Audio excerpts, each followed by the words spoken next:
Mugabe yagenda okusomanga mukulu. Mukadde singa mukulu. Ffe twasomanga tuli bakulu. Ye yagenda okutandika okusomanga mukadde Tihabulwa. Kati weebuze mu yasomesa tumwine mu primary. Yalina emyaka emeka. Nze nsaba Mukama Katonda nga mpita ku kamera. Mukama Katonda tukusaba tufukamidde. Tuwere President Museveni Tihabulwa n'akyemalira. Ekiwummulo ekisinga okuba ekibi omukendereze ne kubbanga lyalina okumala ku bulamu bw'ensi buno. Omusajja oyo atufuze bubi. Eddwaliro Bungereza yatuzimbira yalitunda n'aliguza famire. Ekisaawe ky'ennyonyi yakitunda. Poliisi yazoonoonye abo abakubaganda na bamikwano. Ennyonyi gye yasangawo yagitunda n'agigulira famire ye yaddamu okugula. Eggaali y'omukka yagitunda. Yagoba abantu wano ewa Diniya. Nagamba bagobawo gali ya muka bazimbyewo kalina abasajja ababi bano Mukama Katonda tusaba omukendereze ku bbanga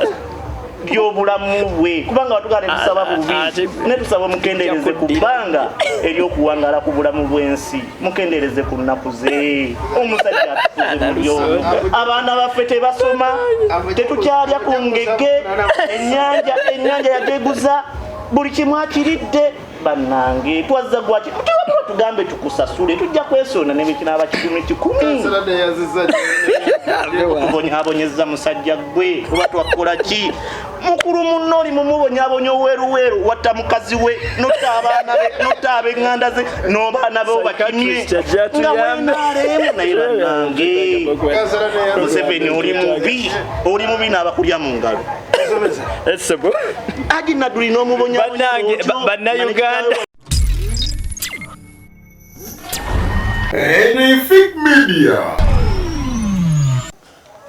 omulungi ali ku Fake Media gamote na Joli Consent bukimu kitambula bulungi amugwanga Uganda mawulire mangi nnyo ddala ge tugenda kubanga tetwogerako olunaku lwaliro eno is earthquake obunkenke wetwogerera ku nsonga ezibadde mu wiki Nyegenyege dance yatandise okuleeta obuzibu kino nno atuyinza obutagitunuulira nnyo yo nga yo bwetambula naye tugenda kutunuulira ku bitongole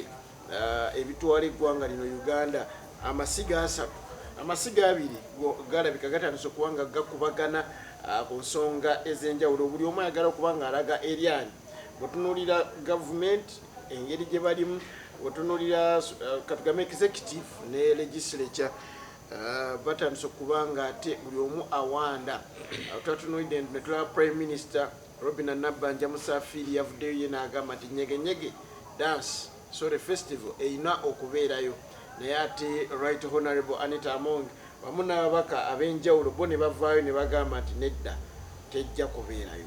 naye ne president yavuddeyo n'akakasa nti tugende mu Nyegenyege festival era twandiba tulina okugondera President Museveni ate tutagondera mukama waffe tunagondera state si bwe kiri head of state amati mukamawo ali fenna kulembeze weggwanga mukama kiri ne bano abasema mukama wange ne bano oyo mukamawo oyo mukamawo omwina wammwe wange mulala President waffe yalondewa Ekyagulanyi Sentamu bwe yagamba tugende mu covid azze tuddeeka fenna twaddayo oyo ne mukulembeze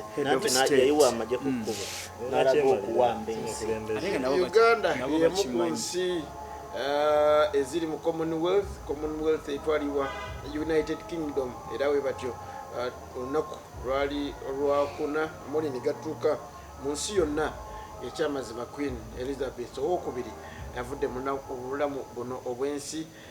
yazaalibwa omwaka 1926 yafudde 2022 kitegeeza gye emyaka gyabadde 96 yasobola okuwanga afa omwami yafa alina 99 era abulako katono okoona ekikulu byonna ebirala tugenda kubanga tubyogerako olunaku lwaleero mawulire mangi naye tugenda kusinga nnyo okuteeka awo essira naye mu kubuuza tusaba nnyo tukoone nnyo ku Queen Elizabeth n'eggwanga Uganda tukoseddwa tutya ate tusobole okuba tugenda ku nsonga yaffe enkulu ey'olunaku olwaleero kasatwa Queen Elizabeth wadde yafudde amawanga mangi ekyamazima gatandise okunyola okwabadde ku ate munne n'amawanga gasanyuse gyegali nalabye mu Wales nalabye mu Scotland basanyuse kuba nti emyaka bajjaganya myaka gye kuba nti awangadde nnyo tetunaba kubanga tukifuna bulungi nsaba ombulize kwakula banyabo ne basebo abatulaba n'abatuuliriza mbalamusizaako buli omu kiti kye nga bulijjo twaha mbeebaza okutwekuumirangako ku pulogulaamu eno ne mutulindirira okutulabanga bulijjo bannange mwebale nnyo mwebalire ddala febaani naddala Fiki Media nga mwewaddeyo obudde ne mugigoberera buli pulogulaamu gyebeetaddewo oba gyeteekawo oba gyebeekoze okusookera ddala munzikirize nga sinnaba kusaasira bannayuganda abantu b'e Bungereza n'ensi yonna nsooke nkoone ku basomesa be tuyita balekicara ab'e Makerere balekicara b'e Makerere nga bakulembeddwamu Profesa Nawangwe akola nga Vice Chancellor akola nga Vice Chancellor oba Vice Chancellor w'e Makerere mbavumirira nese kuvumirira yenna wamu ne gavumenti ya Uganda ekulembeddwamu Tiabulwa amataba gano getulaba mu nsi yaffe agatwala emmali y'abasuubuzi agayingirira abantu kivudde ku bantu abasaanyaawo obutonde bw'ensi kimaze otulaga nti Makerere University n'abagikulembera y'emu ku batyoboola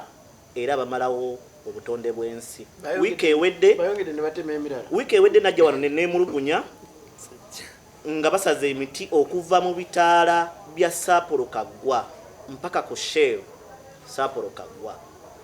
be baawulidde tukomplaininga ku bikolwa byabwe n'emize emibi ne baleeta guleeda ne basigulawo n'enkongezo n'okubuza obujulizi emmotoka eyatikkanga emiti eri yuggi 2402W emmotoka esigula enkonge ng'ekuumibwa amagye eri yuggi 17554W kino nno kikulaga nti waliwo obutali bwenkanya mu nsi yaffe ng'ogoba abantu n'ojja n'okwata omuntu eyasaze omuti oguli mu kibanja kye gumu naye nga Makerere University erina ne Profesa asomesa ku butonde bw'ensi nga bamusasula Makerere University yalibadde kyakulabirako mu kukuuma obutonde bw'ensi naye eri mu kusaanyaawo obutonde bwansi nga ne gavumenti begiwa amaanyi kale nno nyongera okuyita wano ku mukutu guno gaggadde okuvumirira abakulu abo neyanza nnyo neyanza ngenda kuba nga nkomawo ate twogere ku kya Queen Elizabeth musomesa nsaba ombuliza kwakola atulabira atuwuliriza nate era tukomyewo ku lutimbe gaggadde Fiki Media okubeera nga twongera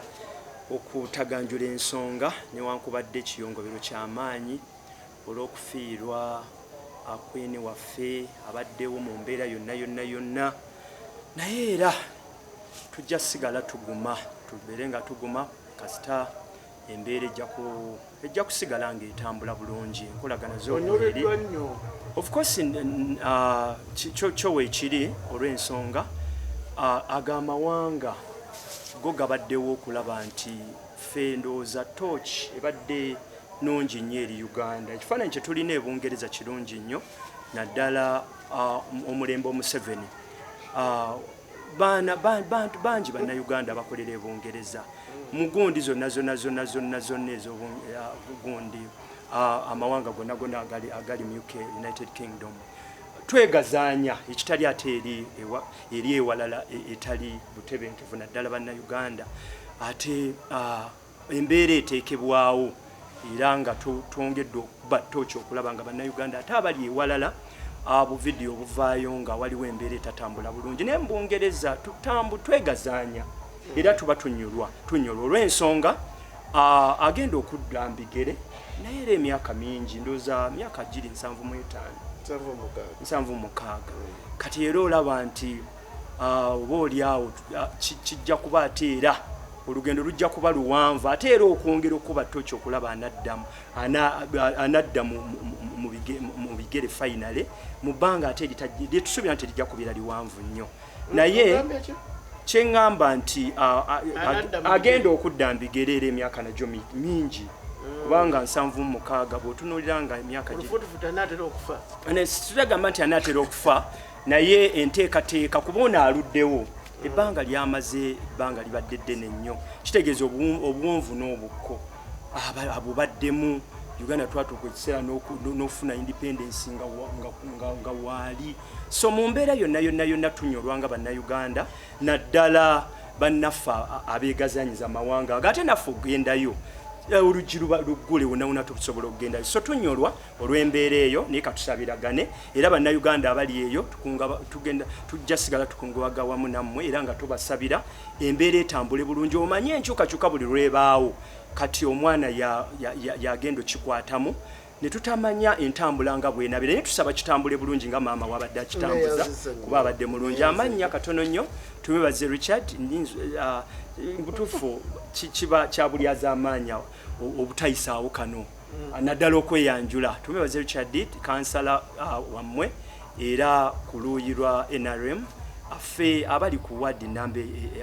y'ekitundu kyaffe okulaba nga tusosowaza ensonga za government naddala mu ruling party bitambula bulungi embeera nnungi bannange tusigale nga tukkiriza mu nkulaakulana n'ebintu ebikolebwa naddala ku mulembe guno Museveni munnanga ayogedde ku kyemiti naye tukkirize abakugu batambuze ensonga z'obukugu asobola okubeera yes ng'aleese ensonga ye naye twandirese abakugu ne babeeranga ddala tubawuliriza tumanye emiti gitemwa lwaki so wabeerawo bingi nnyo wabeerawo okusukka ne ku misota n'enkulaakulana yennyini tugyagala so katuleke abakugu bakwasaganye ensonga zeezo tuleme kukiteekamu bufuzi neyanziza nnyo kozi wanga kati wafuuka alabya ensonga musajja wa DP kakyali wa Democratic Party era kati tubadde mu boardroom n'angamba agenda akomawo mpola bamugira nti kansala kibirige so abatula ku fake media lunaku lwa 6 naku z'omwezi 10 omwezi gwa 9 kabanga kagenderete amanya ne dobozi kibirige Musa kansala akyabiwumuddeko kuna abakusaba kwa abantu eri okudda bingi ebitambudde mu weekend twalabira ne honorable MP waffe wa NUP twakagabo nayetunze sente tazifunanga kweraba musonyiwe adeze yaleeta ezo abo constituency bamupika batuge muzeeyo sente uzala kuŋŋaanya ezize naleeta ezize naye nga teyazifuna yetonze era ndowooza baganda bange bano bamusonyiye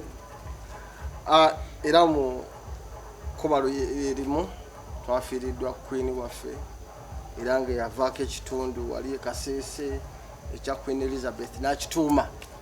era kibadde kireeta abalambuzi bangi ku lw'erinnya eryo tufiiriddwa ng'eggwanga naye Musiraamu tugamba Allah tagira kibi tumwebaze olw'emyaka egyo bawe yafiira ku 9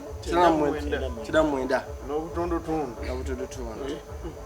n'ate ekikwasa ennaku lwaki ffe tufiira ku 4 ku 5 tetumanyi byakulyoba obulamu byaffe bibi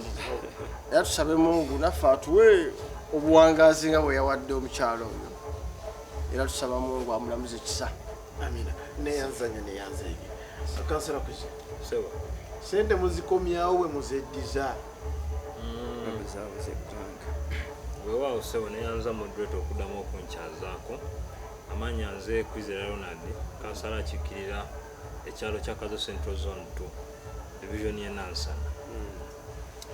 wiiki etambudde bubi si bulungi nnyo nga wetwandibadde tusuubira okuva mu Africa yonna paka ensi yonna nga tuzeeko wano ewaffe kyongera okwenyamiza abakulembeze buli babeera nga ate bongera okulya ebigambo byabwe naye ffe abamanyi ku sipiika wa paalamenti aliko mukyala Anita Among eyenzanya y'ebyobufuzi ekituufu kiri nti paalamenti yawa ababaka bonna miliyoni 40 bonna abasinga 90% actually 100% ab'NRM bazitwala opposition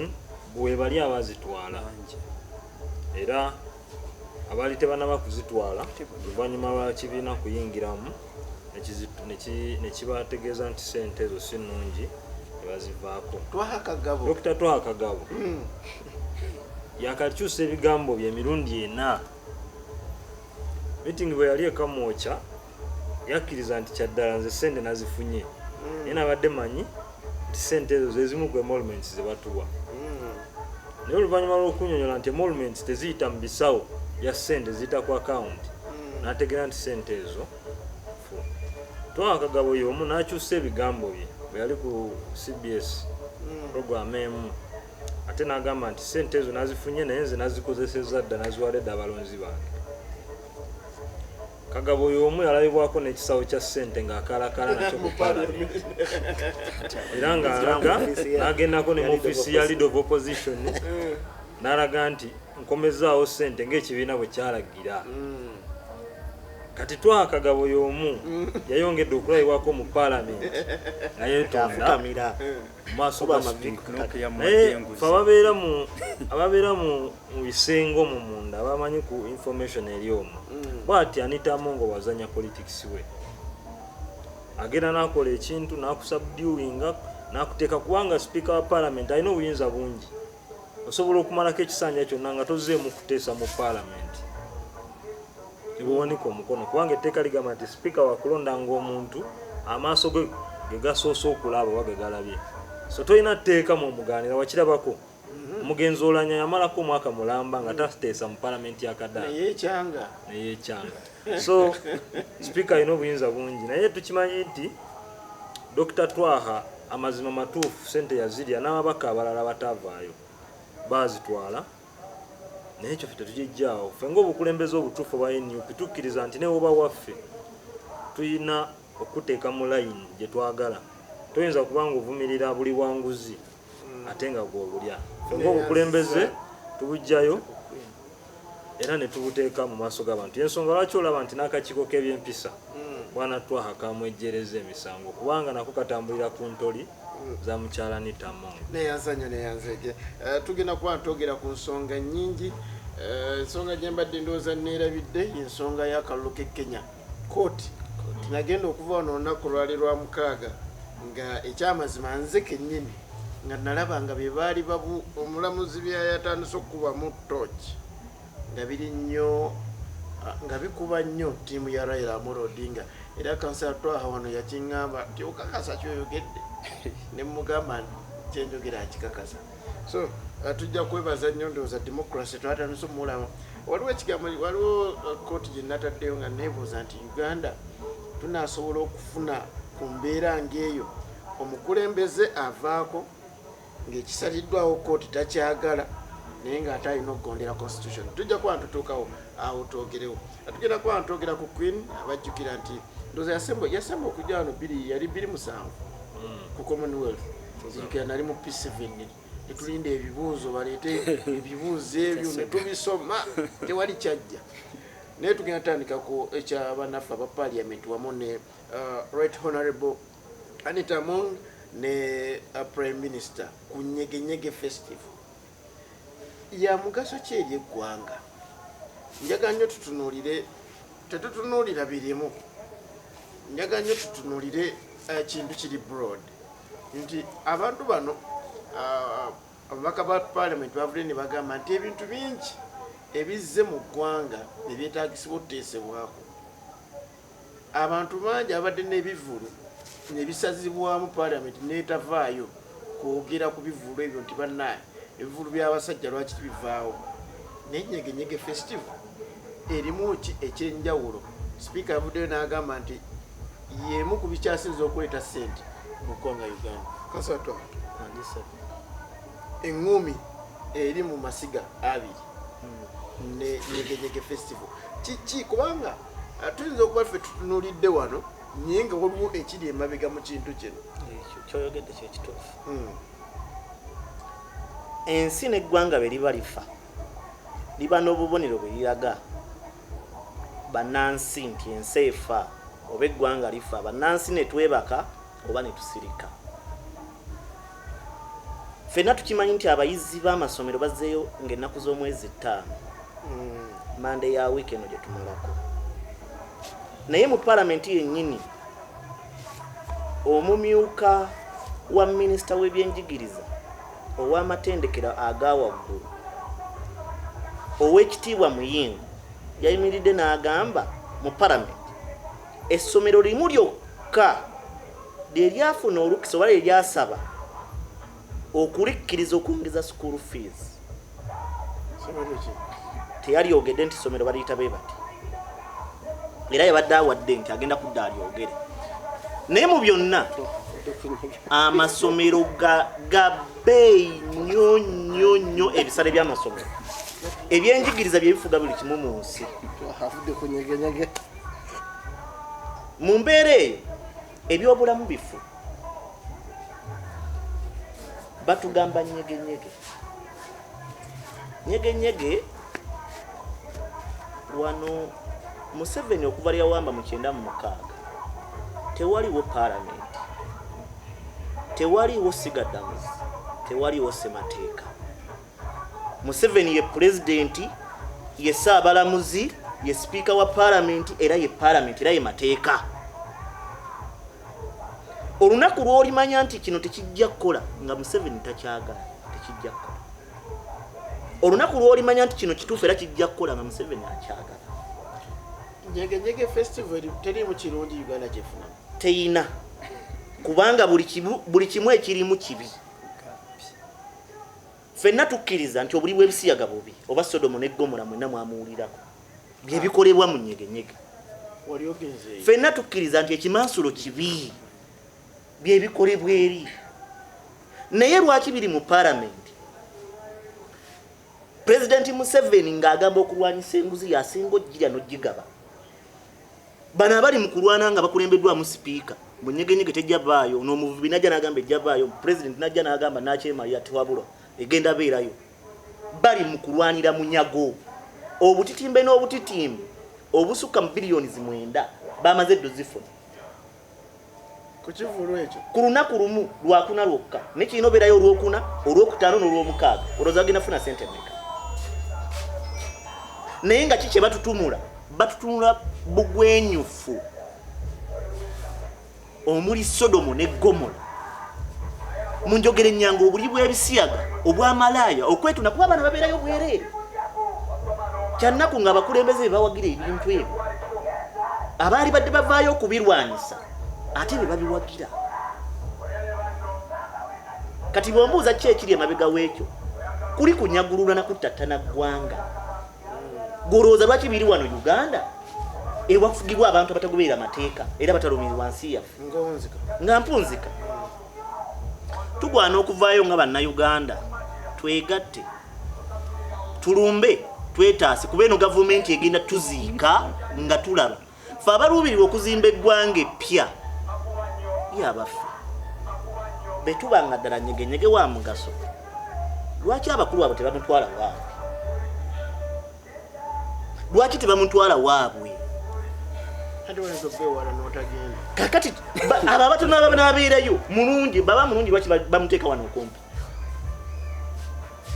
anti neno ye wali n'ebyokulambula ebisabisa kambabuulireko ensi beba efa tulaba n'edobokana nga tulaba bano abasajja nabagamba wano Museveni alinga sitaani yajja okubba okunyaga n'okuzikiriza kati obugwenyufu buli wootumbula obugwenyufu obw'amalaaya n'obwenzi abaana abatono bayisa bwereere ne balaba obwereere bw'abantu abakulu abali ebisiyaga ne babijja wali nga buli omu alaba abali mu kikolwa ky'obufumbo ne bakikolera wali nga abaana balaba golowooza abaana abalagye ki ekiddako basuse kuddayo ku ssomero yensonga lwaki olaba obw'amalaaya bujjudde wano mu nsi yaffe nga tewaliwo abagamba neyanzege kansalatoire musomesa ekivulu ogenda ekivulu of course ebirungi ebirimu bingi no ngenda kiddamu ebirungi bingi newankubadde munnaffe omanyi nakola statement ngenda kuddamu modulator nakola statement omulundi oguwedde neŋŋamba munnange bano bannaffe ndoza tutujja gamba abawabula gavumenti naye abavuganya gavumenti basiiga bukyayi mu bantu ate tebalina respect for people era kyovola nowanda bwe bavuma president wa Uganda abo balooza baba basikowalinze naye baba tebasikowalinze ne mu maaso ga Katonda baba of course era bo bennyini bye baba besimiddeko ettaka naye nga mu mbeera yonna bannayuganda ekivvulu ekyo tekirina buzibu naye of course era opportunity bwebaawo no sikigendamu naye nga tufollowinga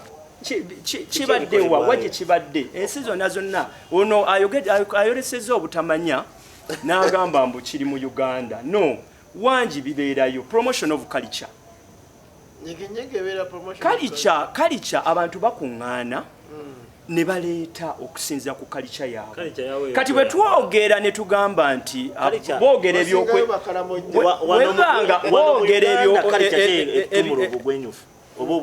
baba boogera ku bugwenyufu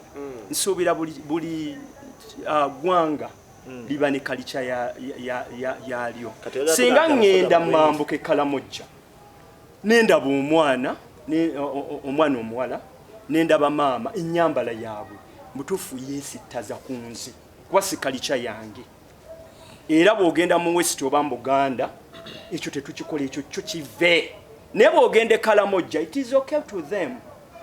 kati bwe tunuulira ebikolebwayo tugezaako okulaga enkwatagana ya cultures ez'enjawulo bano bakola ki bano bambala bate bano bakola ki ekyo kimu speaker ali mu office eyo mu bukyamu no tali mu bukyamu bwagamba nti yakizuula nyegenyege waliyo immorality aba mukyamu no bw'aba ayogedde ekintu ekyo of course buli omu abeera ne opinion ye ekyobugagga omuntu kyalina kyaba nakyo opinion ndowooza ye nyinza otunula modulator naye nga modulator you are handsome naye ate omulala n'agamba no is not handsome ati oli yaliyo no no sigambye nti zagire no ebeera opinion ya speaker bw'aba agamba immorality word kyova olaba yo government position bwe yavuddeyo yagambye kawabeereyo okulambika kuba obusobozi obulambika tubulina olw'ensonga abantu abanaagendayo bajja kubeera ba myaka gyanjawulo okulambika kakubeewo ba organizers weebali tugenda tuula nabo gavumenti egenda tuula nabo tulina minisita ow'empisa bagenda tuula nabo babalambike nti kino wano temusukkawo bwe mba nga waaliwo ebyayitawo ebitaalabika bulungi bwe kyaliyo bigonjoolwe embeera etambule bulungi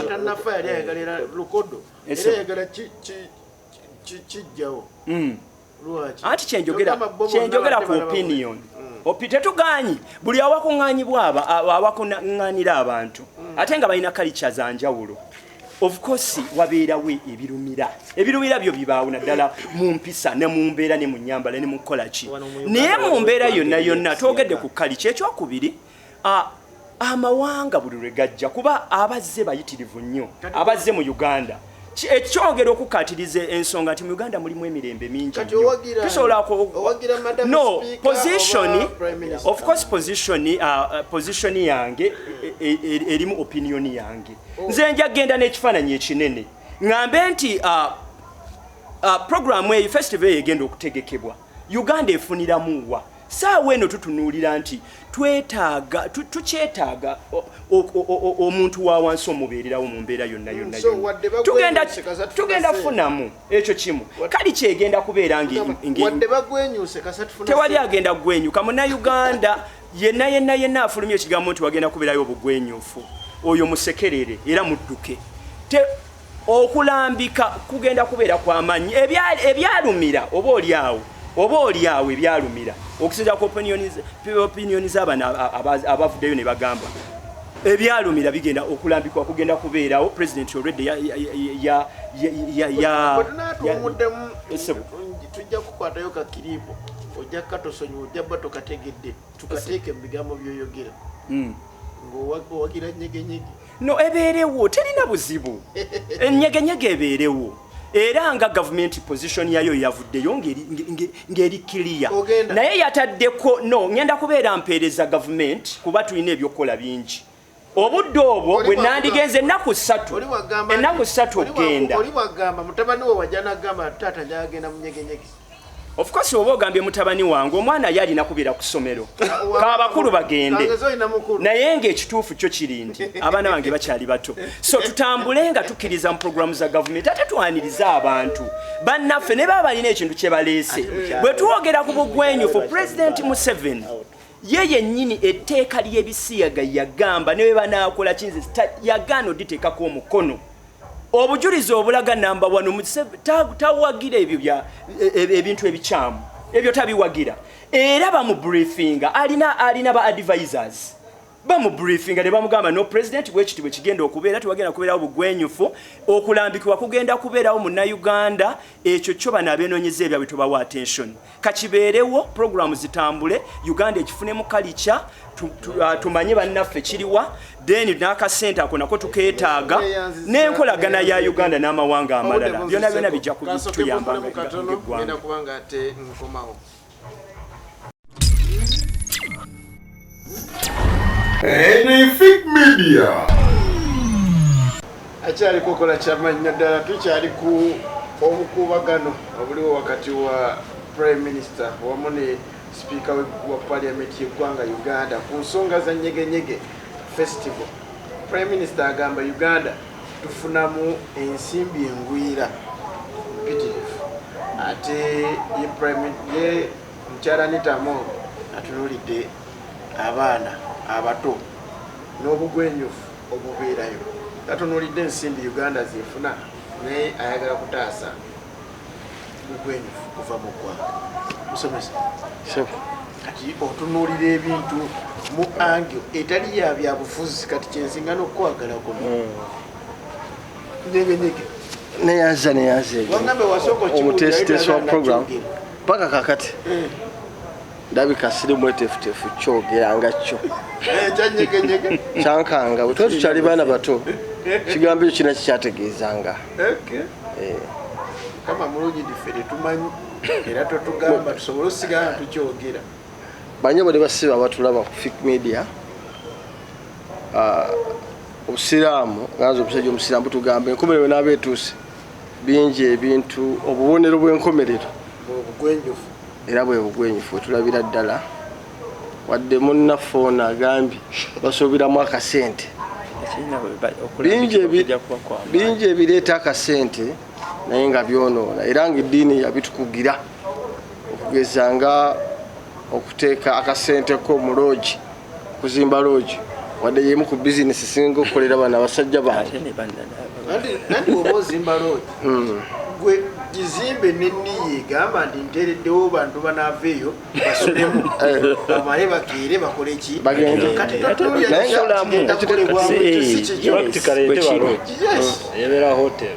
oba ozimba hotel kasita ozimba loogi kitegeeza byabuseegu loogi kitegeeza bisulu sebo nagezezako gugulinga ekyo kyoyogedde festival egenda okujja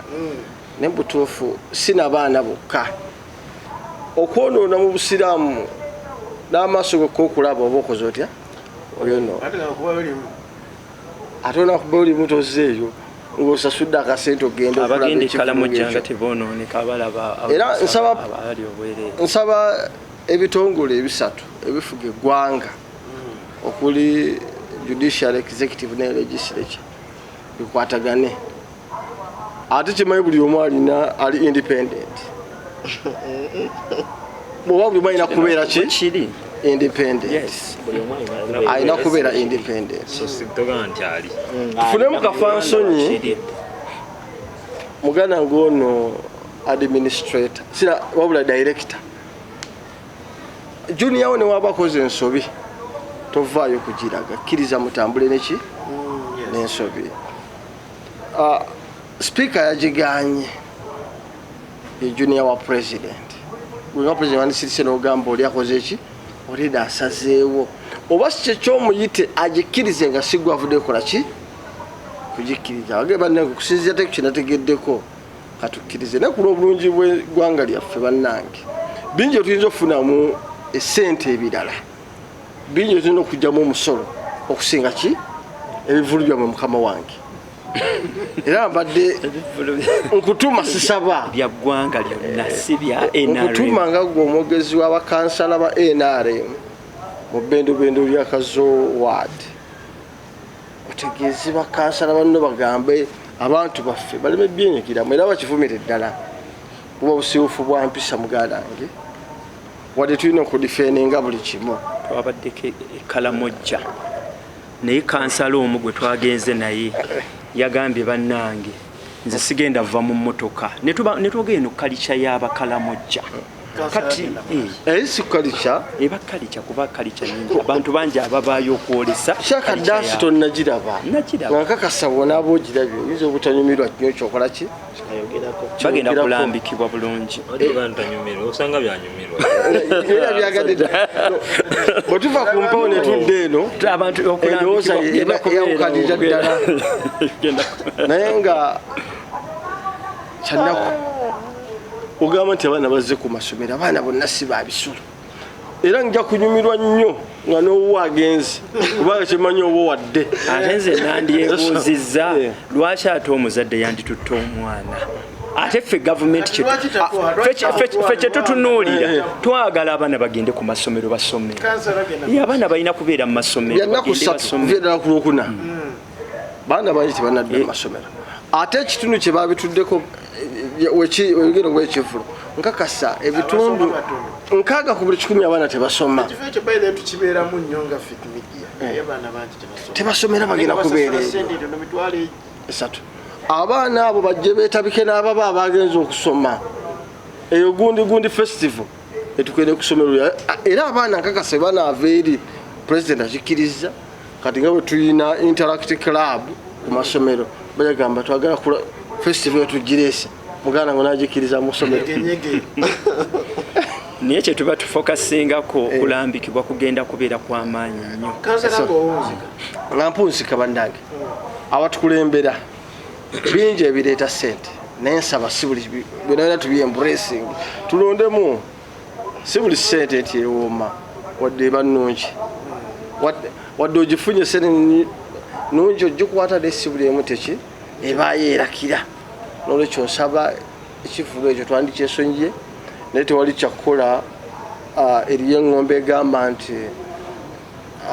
ekigambo kya president kiba kiragira okusaba kw'omukulu kiba kiragira tugenda kutukyayogera ku nsonga nyingi nnyo tujja kuddukirawo ku Kenya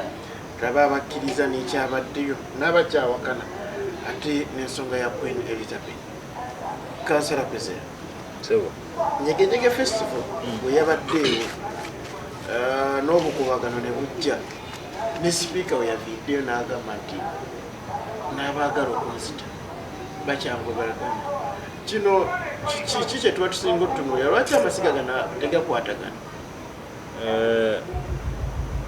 okusookera ddala njagala kutegeeza nti ebbanga lyonna tuzze nga twogera wano naye Katonda ono engeri gy'ali nti si mulyazaamaanya agenda ajjayo ebintu ebimu bye twogera n'abiteeka mu nsi ebirabe tuzze ng'ebbanga lyonna tukutegeeza nti tulina ebiwayi bya gavumenti naye byonna byawambibwa omuntu w'omwami Museveni kakati nja kutunulira nze ensonga eyo mu mbeera ya mirundi ebiri okusookera ddala njagala kutunulira ekikolwa kya sipiika ekyokugaana Nyegenyege z'omu ku balowooza nti sipiika oyo teyagaanye Nyegenyege kubanga alumirirwa nnyo eggwanga lino n'abaana baffe kubanga ekisooka si gwe gusoose ng'ekivvulu ekyo kibeera wano mu Uganda. Ekyokubiri ebintu bingi nnyo eby'obuwemu ebibiri mu ggwanga muno nga ne paalamenti ebimanyi mwana wattu nga ne ba paalamenti babeerayo ne sipiika yennyini ng'ate babimanyi ekyokulabirako awo wennyini ku paalamenti wakyengulu essaawa egenda okuweeremu ey'akawungeezi ng'abakikazi abeetunda baatuuseewo dda nzijja oyagala kuŋŋamba ebyo tabiraba. Ekyokubiri wano mu Uganda we wali kiraba ez'amaanyi nga zitulamu basajja bagagga n'abakyala abagagga naye ng'ekibatute kulaba bwereere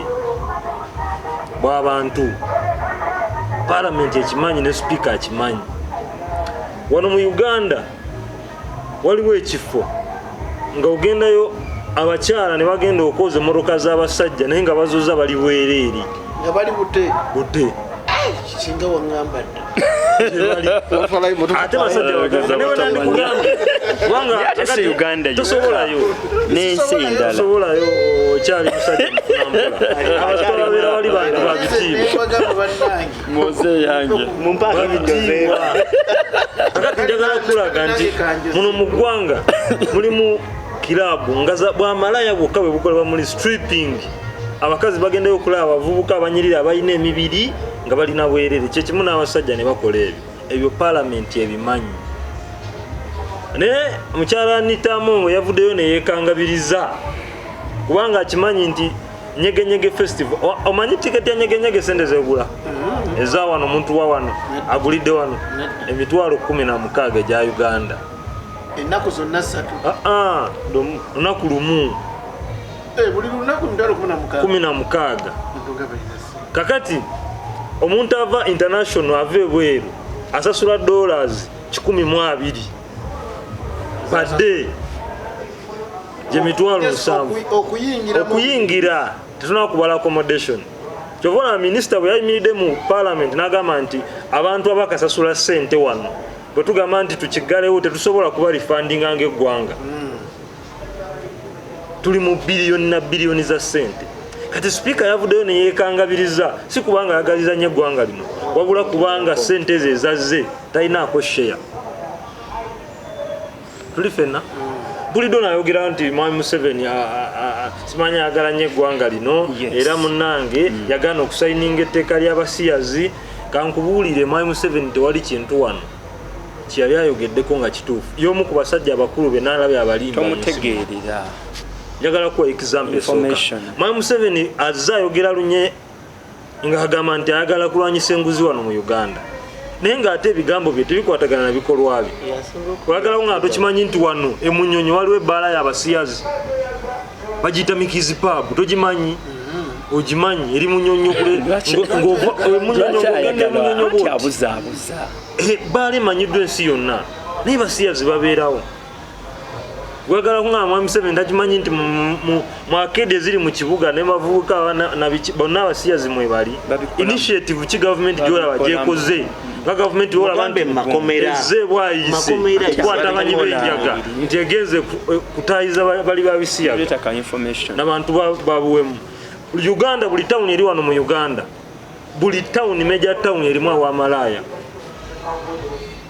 ate babeereddewo abaana abavubuka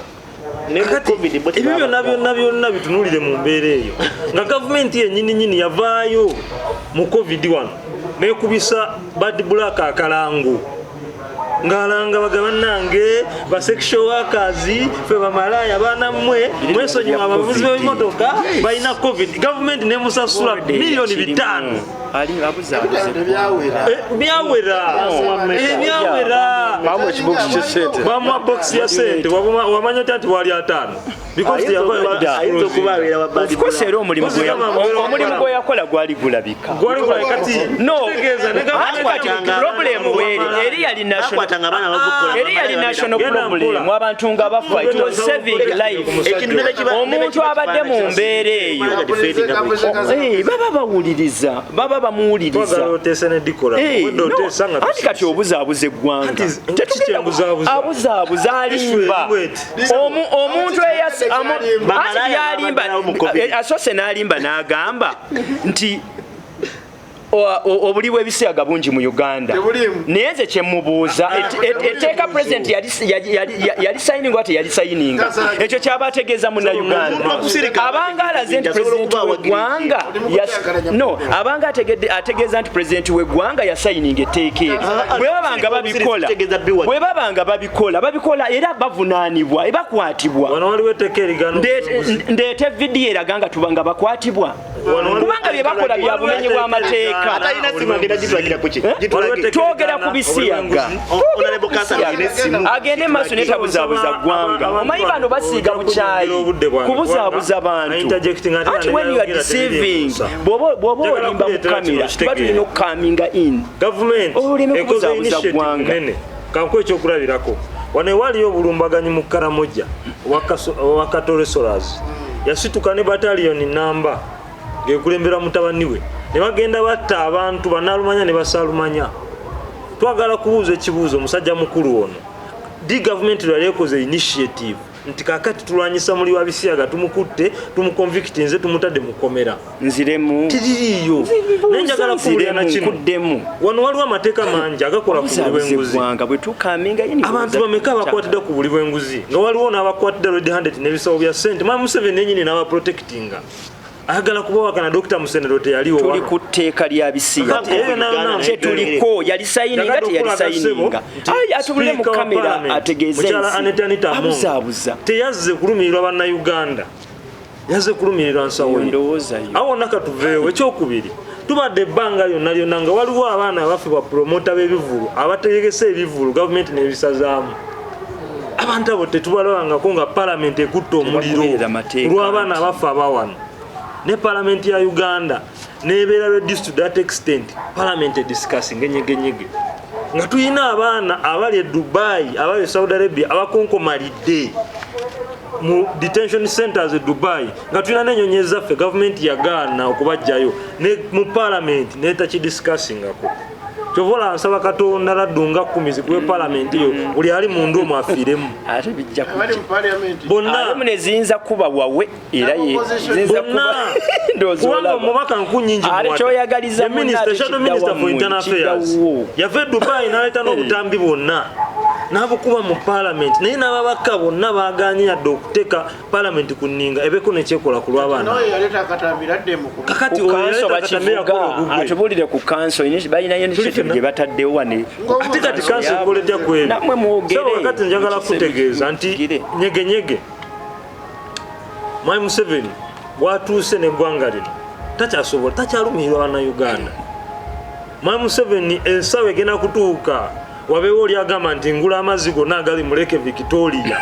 nga twala mbawa ssente Mwai Museveni ajja gatunda babuzaabuzize ggwanga babuzaabuzize ggwanga ne bakamala ebitasoboka ono byayogera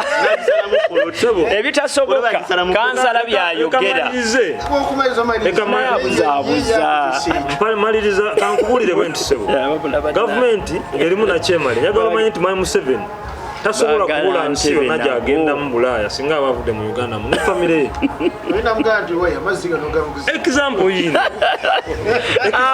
bane bannayuganda ndoza muwulira temumuwulira obudde bwange babuyingiramu atagala ati obuzaabuza olimbe kanyingire kamalirize bwe nti njagala kutegeeza nti nalabye ne minisita omumbatuutu najja mu kufulo n'agamba nti nyegenyege atunda Uganda ebweru tayina tuyina ebintu wano ebitunze Uganda wano nga naye tebitweddako na mulaka kankuwa case in point ono lwakuba tabimanyi tabigoberera tuyina abaana abakava mu Commonwealth abaddukidde eggwanga ne bafuna emidaali gya zaabu bwe bakoma wano babawaaki ate ziriwa emoroka emiliyoni 2 ebyo tebabimanyi tebabiraba naye omanyi singa kiprotigi oba Joseph Cheptegei oba Kipurimo abantu abadduka ne bawanika fulaga z'eggwanga laffe babateekamu amaanyi okimanyi nti kyongera osusula ne talent eyawano kakati n'ogamba nti gwe president mu bwongo bwo ogamba nti nyegenyege mulungi nnyo okujja okwonoona abaana baffe to the expense of money naye nze sinenya I don't sinanya Mwai Museveni kubangira amagezi ge galina koma tetasobola kusuka bavuma naye mmwe mwagala mbu bukulembeze abantu babalaba yavudde mu bulamu bw'ensi Enyefik Media. akyaliko okola kyamaanyi nnyo ddala katundu kaffe akasembayo twaga kubeere ng'ate twogera ku Queen Elizabeth bingi ebibaddewo mu ggwanga Uganda oba Uganda ndowooza olulimi lwe tukozesa waabwe buli kintu kye tukozesa ebisinga ndowooza tubijja waabwe tubikoppa eyo jukira nti bebaali wano nga Uganda ekyali wansi w'ensi ezo ezikirimaanyi paka we twafuna obwetwaze Queen Elizabeth era yaliwo na Uganda efuna independence yasemba okujja wano 2007 yali kyogamu fenna abaaliwo twali ba candidates nga tulina na bibuuzo bali mu P7 tumanyi nti ekibuuzo kijja automatically naye twasoma ne ssente ne zijja nga ziriko nga za kyogamu ate nno nsaali nawala ali kuzamuzaamu wano njaga tulina twogera ku Queen Elizabeth Uganda tufiirwa kinene nnyo ekiri awo n'okusinga bw'oyinza okirowoozaako tufiirwa kinene nnyo okusookera ddala nnyo okusookera ddala tusobola okusaasira kwange eri bannansi ba Uganda ffenna bannansi b'amawanga agaafugibwako Bungereza ne bannansi ba Bungereza okutwaliza awamu n'abaana ba family ey'abalangira n'abambejja b'e Bungereza wamu n'ensi yonna nsaba Mukama Katonda ffenna atugumye era awe n'abakyala ekiwummulo ekirungi era amusonyiwe ebyamusobako ng'omuntu kubanga omuntu asobola okuba abadde n'ensobi mu kumanya ne mu butamanya oyo omukadde alina nsobi ki bw'ogamba nti omukadde addayo n'abeera ng'omwana omuto aba talina kibi naye mu byonna bye tufiirwa bye bino Bungereza ye yatufuga nga Uganda naye be mbadde ngoberera abaakawaayo obubaka obusaasira mulirwana waffe Kenya mweri Uganda teriimu bw'ova ku ekyo tennaba kuwaayo kusaasira mu butongole wabaddewo n'ensi era President atwitinze luvannyuma naye ensi ezasoose mwabaddemu Kenya kyenjogera nkirinako obukakafu atwitinze omaze kwogera mu byonna Bungereza yatuzimbira eddwaliro Museveni ye yatunda Mulago Bungereza yatuzimbira ekkomera ng'erizimbidde ku mutindo erya Ruzira teriddabirizibwangako n'olwaleero kyebalinga kye babadde bagenda bakola okuddaabiriza buno obuyigo babujjako amabaati gaali amakadde ne bayisa embalirira ne bagula ebibaati mu sukulapu ne babikomerera ku buyigo kati bw'otunuulira ensi yaffe Bungereza yakola enguudo wano mu Uganda Museveni n'ebiraka bimulemye okkuba ebiraka babikuba genda Kampala Road lwojja okumanya nti ebiraka bibalemye Kampala Road kakati Kampala Road bebanga erimu ebinnya nga amazzi galegamamu baba bazikozeewo Bungereza Queen be yajja wano baatuka n'okukola oluguudo Queen ziwe oba ne balubbulamu Queen ziwe ne bateekawo essaawa ya Queen omusajja ono omubi atayagala byafaayo essaawa yagijjawo kale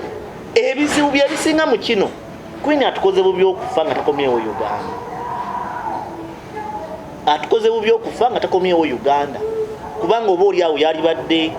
agamba ku mutabani woono Museveni kubanga bwaddene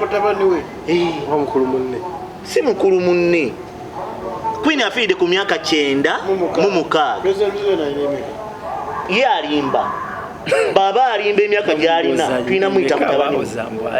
alimba baba talimba abadde mukulu munne kuba alina emyaka 85 nanti tulina okugoberera kiri kye yatugamba obudde buno tumbalira myaka egitawera 76 wakati awo naye kikwewuunyisa omukulu jene yakafa yamusomesa mu primary yafiide ku myaka 68 kati yewe yamusomesa mu primary yayina emeka nga yamaze 6 nga basomanga bakadde olaba naffe twatandika okusomanga tukuze kati ate boy basomera kakati mu byonna Bungereza yasalawo netuteekerateekera ensi eno negikwasa Ssekabaka Muteesa nga nsi nnungi abasajja bano ababi ne bajja nga bagiwaŋŋamako nga bagittattana omwali Obote Amini ne Tihabulwa yasoma Museveni mukadde olaba ffe abato bamyaka 35 okukka wansi twatandikanga okusoma nga tuli bantu bakulu wagenda mupiwa ng'oli wa myaka emeka kakati olina emyaka emeka kakati Museveni n'emyaka gy'alina gy'atulimba yategenda mu primary nga wa myaka emeka gwe wagenda ku myaka ne baba teyagisoma yasomeseza tumwine mu primary nga maze 6 yalina emyaka emeka kakati bana abasajja nga muganda waffe yatugambye President Museveni tabanga kuwa amazima era nze muyita sitaani eyabujja okubba okunyaga n'okuzikiriza alumbye President sina Museveni bova ku ekyo nze kyenyinza okubategeera Queen wa Bungereza aweerebbwa omukisa aweerebbwa ebitone aweerebbwa ekirabo eky'obulamu era nebaza Mukama Katonda nsaba nammwe abali mu negatte twebalizeeko family olulyo olurangira olw'Ebungereza Queen wa Bungereza awangadde emyaka 96 ekyo kirabo eky'obulamu Queen wa Bungereza Omukama Katonda amukuumidde ku Namulondo emyaka 7 nga ye Queen emyaka 7 wali alamula nga yalamula Namulondo ne Bungereza yonna owaffe wasatumu naye omutabuka saagala nnyo kundeeta kukaaba maziga kuba owaffe ekimutambuzanga emikono agizingidde emabega alangirira ategeeza Abaganda n'abantu b'omu Buganda nti ndi mu buwambe musitukiremu twagana ono omusajja n'akyemalira tasobola kuleka ne weetengerera Queen yalabikako ennaku ezo ndowooza lwali lwa Mande okukakasa Ssaabaminisita omujja owa Bungereza ng'omulaba mukazi mukadde naye ng'akyali ku myaka 96 ebirabo byonna abifunye yafuna amagezi ekyo kirabo n'afuna obuwangaazi ekyo kirabo n'afuna ekisa n'okulumirirwa abantu ekyo kirabo Queen wa Bungereza ebirungi byabadde nabyo bibe byakuyigirirako bano bannakyemalira abatta abantu Queen wa Bungereza abadde mugagga abadde n'amaanyi ng'afuga ensi ngagga naye nga tatta bantu ekigambo kyekisemba abatalina kye muli abajja temulina kye mulina abatetamanyiko gye mwava lwaki mutta abaana b'abantu lwaki temutwala ebyokuyigirako ebirungi ne mutatta abaana b'abantu ne mubudaabuda Queen wa Bungereza ne bwe yatuuka okuva mu luse lw'amawanga gali Queen wa Bungereza tekyamusanyusa ng'omuntu naye olw'abantu abali beeri yakwasa obukulembeze olw'okuba baali basazeewo yakkiriziganya nabo ono n'Ennyegenyege nga sipiika agiga avaayo n'agiwaka lwaki temugabana kuba mwenna muli babbi n'abali ku kamera abavumira Mugabe yagenda okusoma nga mukulu mukadde singa mukulu ffe twasoma nga tuli bakulu ye yagenda okutandika okusoma nga mukadde Tihabulwa kati weebuuzemu yasomeseza tumwine mu primary yalina emyaka emeka nze nsaba Mukama Katonda nga mpita ku kamera Mukama Katonda tukusaba tufukamidde tuweere President Museveni Tihabulwa n'akyemalira ekiwummulo ekisinga okuba ekibi omukendereze ne ku bbanga lyalina okumala ku bulamu bw'ensi buno omusajja oyo atufuze bubi eddwaliro Bungereza yatuzimbira yalitunda n'aliguza famire ekisaawe ky'ennyonyi yakitunda epoliisi yazoonoonye abo abako baganda na bamikwano ennyonyi gye yasangawo yagitunda n'agigulira famire ebe yaddamu okulya eggaali y'omukka yagitunda yagoba abantu wano ewa diniya n'agamba bagobawo gaali ya mukka bazimbyewo kalina abasajja ababi bano Mukama Katonda tusaba omukendeereze ku bbanga ly'obulamu bwe kubanga watugane tusaba bubi ne tusaba omukendeereze ku bbanga ery'okuwangala ku bulamu bw'ensi mukendeereze ku nnaku ze omusajja atukuze mulyo abaana baffe tebasoma tetukyalya ku ngege ennyanja yageguza buli kimu akiridde bannange twazza gwaki tutiwabula tugambe tukusasule tujja kwesona nebikinaaba 10 abonyeza musajja gwe kuba twakola ki mukulu munno oli mumubonyabonya oweruweru watta mukazi we notta abaana be notta ab'eŋŋanda ze n'obaana be obakimye nga wenaalemu naye bannange Museveni oli mubi n'abakulya mu ngalo agina tulina Bannayuganda abatuwuliriza ndowooza mumuwulidde naye ekirungi ffe nga NRM twaleeta ekisooka rule of law ekyokubiri emirembe bano beeyagalidde mu ggwanga era nowanda byonna byakola naye tujjateekawo embeera tujja kwongera okusosowaza bannange okulabikira ku lutimbe luno gaggadde n'oyogera eri bannayuganda sincerely speaking bannayuganda tulina obbawa ekitiibwa mu ngeri emu oba endala naye ndowooza mu mbeera yonna mubaamu abantu nga ndowooza tulina sooka kubeekenneenya naddala mu bwongo bwabwe okulaba nga ddala oba oliawo bali stable bulungi kubanga ono kansala munnange kirungi kyamukisa mulungi akyali mwana muto ebyokuyiga akyalina bingi nnyo naye bannayuganda bambi mu musonyiwe ebimusobako byonna akyali mwana muto omanyiwo abato batagala baba bakyatagala naye bw'anaaweza oba oliawo emyaka egy'omusajja anaamanya nti President Yoweri Kaguta Museveni yetaaga ekisooka yetaaga respect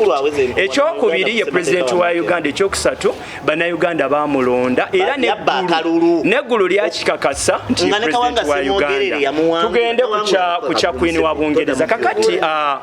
bannayuganda tuli okunyolwako kukyali kw'amaanyi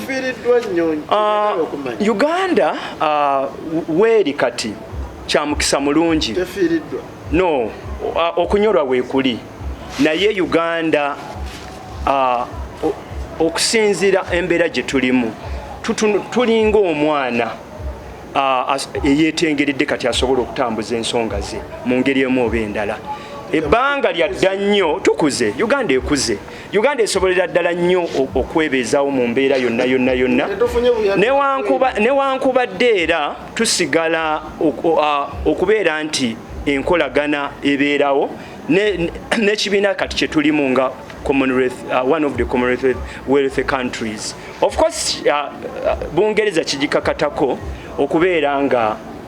erondoola ensonga ezigenda mu maaso mu Uganda era ne waba nga waliwo ekyetaaga oba obuyambi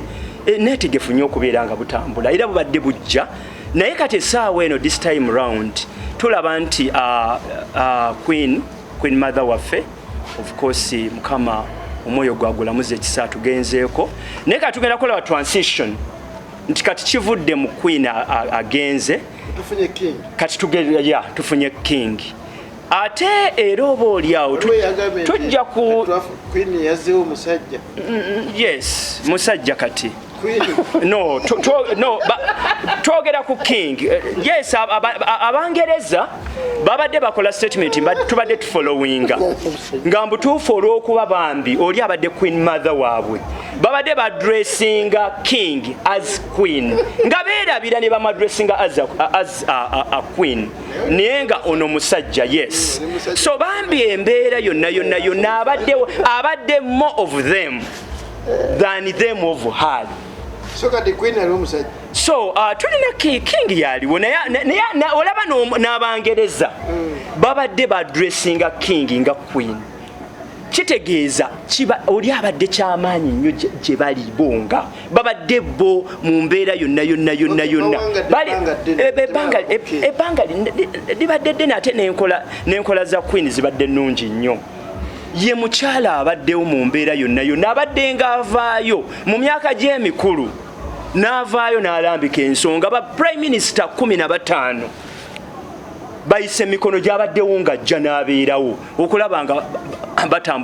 batambuza programu n'etambula. Mbese bano afudde ne tufuna amuddira mu bigere asinga gye bajjeeko obuzi.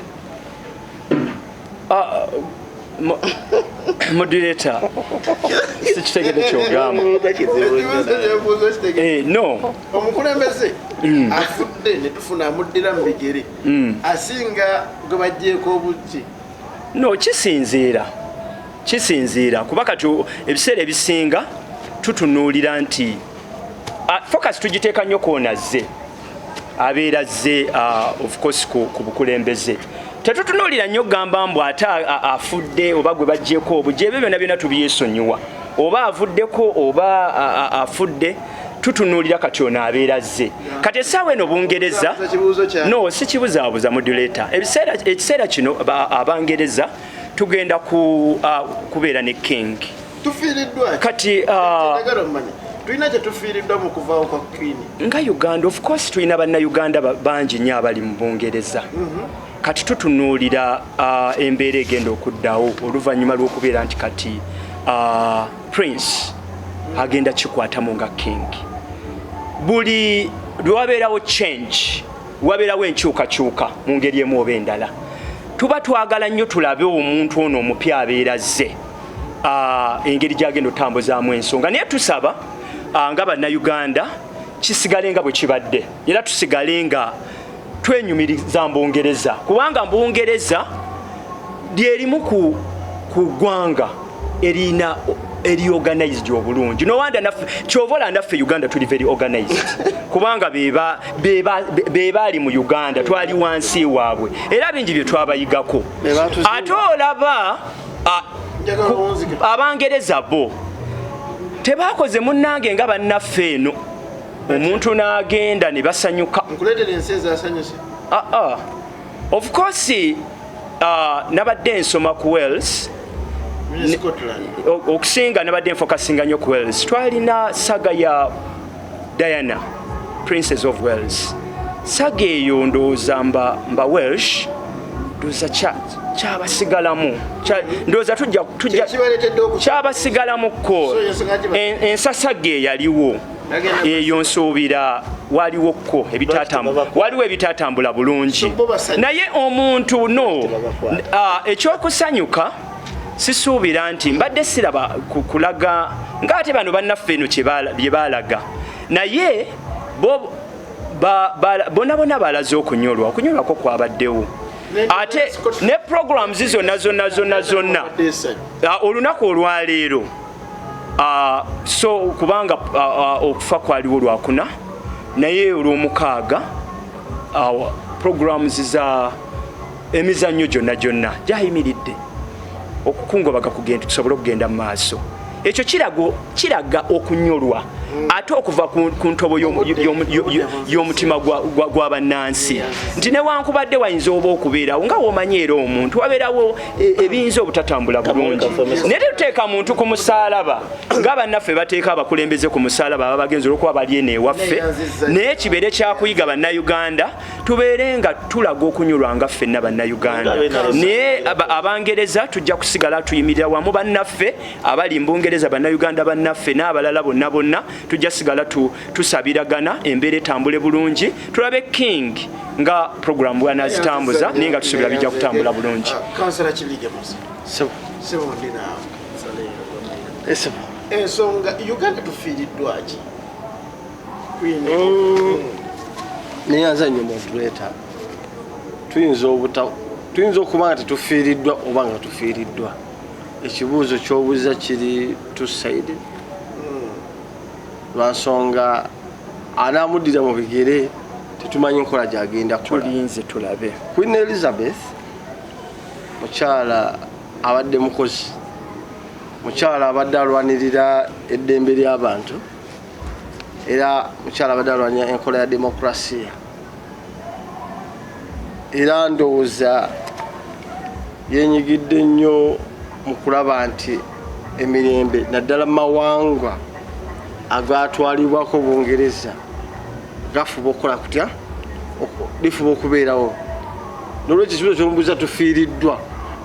okufiirwa kw'omuntu wamala kuyita kaseera olwokumanya nti ono azze ddala oli amukira weewaawo tuyinza okulaba nga kabaka azzeeko oba abalagi bagambye kwini omusajja ayinza okukolako okusingako kuuli weewaawo tufiiriddwa byabadde atukolera ebiyitirivu ng'obuyambi donations zibadde zijja mu ggwanga wadde bannaffe bano badde basingira omwidde vibe gyayogereramu buyambi bujja sigala nga bujja bubadde bujja era nga balina engeri gye babubulankanya babubba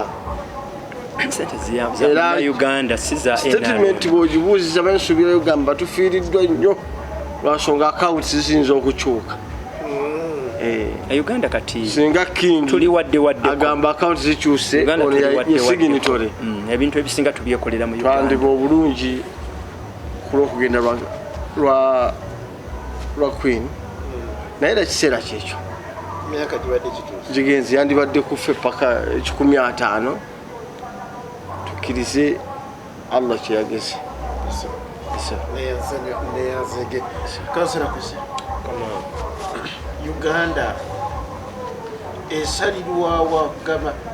kiki tufiirwaki nze nja kwawukanako ne baganda bange bano naye nga sinabagenda ku nsonga ya Queen Sebo zikiriza mpisewo akantu kano mu dakiika emu newutawera mbona to alina ekintu kyeyayogedde ku myaka gya Museveni naye njagala kuwa reference ebitabo byonna kati ebiriwo essaawa zino biraga nti Museveni yazaalibwa Septemba 1994 bakikyusamu naye ate bw'osomako akatabo kamukulu omamuyita John Kazola byabashaija agamba nti mu 1948 yasooka okusinkana Museveni era amusisinkana edda sewa amusisinkana bali mu lukiiko eyo ku kyalo olw'okutegeka omukolo gw'embaga ogw'omu ku muganda waabwe yali mu kyalo eyo kakati sisuubira nti omwana w'emyaka ena bayinza omuleeta mu lukiiko olugenda okuteekateeka embaga President Museveni yaliko okubateekateeka tuli bavubuka balimba bano bibatagalako bakyali bavubuka bato ebyokuyiga bakyalina bingi kyobola tubatunuulira batagala oba baali bamutuuma bano baana bato